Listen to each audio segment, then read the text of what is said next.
Welcome to The Seasoned Sonographer, the podcast where experience meets education in the world of OBGYN ultrasound. My name is Lynn Flam, and I'll be your host. I'm a registered diagnostic medical sonographer with over 32 years of experience, most of that time in OBGYN ultrasound. Through this podcast, I'm here to share insights, tips, and case studies to help you sharpen your skills and optimize your scans. Whether you're just starting out or you're a seasoned pro, this is the place to grow your knowledge and confidence. Let's dive into today's episode. Hello, welcome back to the Seasoned Sonographer. Today's topic is the evaluation of the fetal heart during the anatomy scan based on those AIUM guidelines. It's important to master the fetal cardiac imaging in order to detect congenital heart defects and improve patient outcomes. By using the AIUM guidelines, we can create a systematic approach to ensure great detection rates. Why is the fetal cardiac assessment critical at the anatomy screen? Congenital heart defects are the most common type of birth defect, occurring 1 out of 100 births, nearly 1% of all live births. With the 4-chamber heart alone, we can detect about 60% of those defects. When you add the outflow tracts, that goes up to about an 80% detection rate of any congenital heart defects. And then with the extended views, such as the 3-vessel view, the 3-vessel trachea, and the arch views, in expert hands, that rate can go to about 85 to 95% detection for those congenital heart defects. The critical congenital heart defects require intervention in the first year of life, and your ability to detect those at the anatomy screen will change outcomes of fetuses and neonatal outcomes. The most commonly missed congenital heart defects are transposition of the great arteries, coarctation of the aorta, and total anomalous pulmonary venous return. Some technical considerations for optimal imaging. Maternal and fetal factors that affect the imaging are maternal BMI, fetal position, amniotic fluid levels, poor acoustic window. If you have a poor acoustic window, you can change your angle or roll the patient up onto their side so that you can get a better view of that fetal heart. Ultimately, you'd like the spine to be posterior, but that's not always the case, so you'll have to change your angle or change the position of the patient to help you get the best view of that fetal heart. Your transducer should be a low frequency megahertz transducer, like a curved 2 to 5 megahertz probe for better penetration. Always adjusting your depth, gain, and focus. And you can also adjust that dynamic range in order to make the edges more crisp of those views and to create a greater detail in that image. Use your harmonics for clarity. The fetal heart should occupy at least 80% of your sector, and you do that by using your right zoom or your post-processing zoom. We call it the res box. Put your res box over that fetal heart and zoom up so that it's about 80% or more of your sector. That's going to give you the best look at that fetal heart. And you use that res box so that you have better spatial resolution and detail while you're imaging the fetal heart. The AIUM required images for the fetal heart are the 4-chamber heart view, the left and right ventricular outflow tracts, the 3-vessel view, the 3-vessel trachea view, and the superior vena cava and inferior vena cava views. The aortic arch and the ductal arch are optional views. When you're obtaining that 4-chamber heart view, you want to be transverse on the fetal chest, assessing for chamber symmetry, size of the heart, and contractility of those ventricles. The ventricles should be about the same size. The valves should be slightly offset, and your atria should be about the same size with that foramen ovale opening towards the left. The fetal heart makes up about a third of the fetal chest. I always see, can I fit two other hearts in that fetal chest? If yes, then that's about a third. The heart should point to the left at about a 45-degree angle.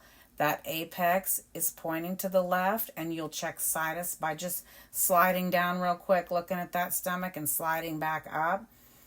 You're perpendicular to that fetal chest, making sure that there is symmetry and no elongation.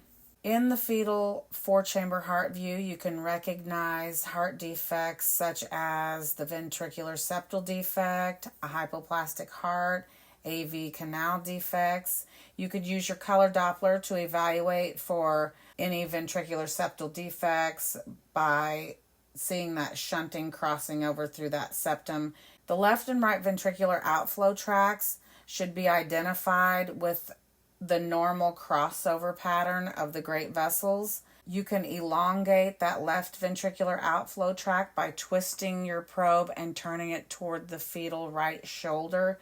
That should elongate out that left ventricular outflow tract. You're looking for continuity of that ventricular septum, making sure there's no defect. Transposition of the great arteries, tetralogy of Fallot, double outlet right ventricle, pulmonary stenosis, or atresia can be detected as those outflow tracts cross. When you obtain the right ventricular outflow tract, you're looking for it to cross over anteriorly across that left ventricular outflow tract. The three-vessel view and the three-vessel trachea views evaluate vessel size and alignment. In order to obtain that three-vessel view, when you're at the four-chamber heart view, slide cephalic on the fetus. To obtain that, you'll see the three vessels come into view with the pulmonary artery, the aorta, and the superior vena cava all in cross-section. From left to right, the pulmonary artery is greatest in size, down to the smallest size of the superior vena cava. They should all be in a line from largest to smallest. When obtaining that three-vessel trachea view, you want to look for the confluence of the pulmonary artery and the aorta forming a V shape as they connect to that descending aorta just left of the trachea. You'll see the tiny cross-section of the trachea to the right of that, so the V-shaped confluence is to the left of the trachea. The abnormalities detected are right aortic arch, double aortic arch, interrupted aortic arch, vascular rings, persistent right superior vena cava. The next view is in the longitudinal plane, showing the inferior and superior vena cava entering into that right atrium. The superior vena cava enters from above, and the inferior vena cava will enter from the bottom to the bottom part of that right atrium. You can usually see them both in the same view. You're looking for any interruptions, any abnormal systemic venous return using that color flow Doppler. The next view is the aortic arch. The aortic arch has a candy cane shape as it exits the heart. You should see the three vessels of the neck coming off the top of the arch. It should be smooth and create that candy cane and then elongate out that descending arch longitudinally, and you can see the whole thing really nicely. Then the ductal arch creates a hockey stick shape. It's more of a flat arch coming out. It should also have a smooth contour. It does not have any branches. Some of the abnormalities detected are an interrupted arch, coarctation, persistent ductus arteriosus, right-sided ductus. It should again have a smooth curve, and the identifiable shape should let you know that you are on that ductal arch. Using color flow Doppler on these heart views helps assess the blood flow direction and detects abnormalities such as reverse flow, turbulence, or absent flow in those key structures. It can aid in those septal defects, showing that abnormal shunting. It's essential for confirming the outflow tract abnormalities like transposition of the great vessels. It can assist in diagnosing any regurgitation or stenosis, any abnormal flow problems. So when do you call for additional imaging? Anytime you suspect a fetal heart anomaly, you should say so in your preliminary report. This could trigger an MFM referral or a fetal echo for further imaging. Sometimes you can bring the patient back to try again, but if you can't get a normal heart view and you're struggling, it might be abnormal. Although you can't identify exactly what's going on, you should know what those normal heart views look like, and then you are more likely to detect the abnormal heart views. If you suspect an abnormality of the fetal heart, definitely say so, because it's okay to let someone else look and say it's normal. And I always tell my patients, hopefully you'll go to the specialist and they'll say everything is fine, and then I will see you at your next appointment to assess the fetal growth or whatever, and no harm done. But it's always best to be double sure that there's not a congenital heart defect, because that can affect those neonatal outcomes. Final takeaway: a thorough fetal heart evaluation is not just a checkbox for the anatomy scan. It's a life-saving opportunity. By mastering those cardiac views, understanding the normal and abnormal anatomy, using your color Doppler, we can change lives and futures and families. Slow down. Follow the AIUM guidelines. Scan with intention. Your skill might be the first step in saving a life. Thank you so much for joining me for this episode of The Seasoned Sonographer. If you're interested in improving your OBGYN ultrasound skills and learning more about the field, make sure to subscribe to The Seasoned Sonographer on Apple Podcasts, Spotify, and YouTube. You don't want to miss any of the upcoming episodes. You can also connect with me on Facebook and Instagram at Sonotechniques Academy.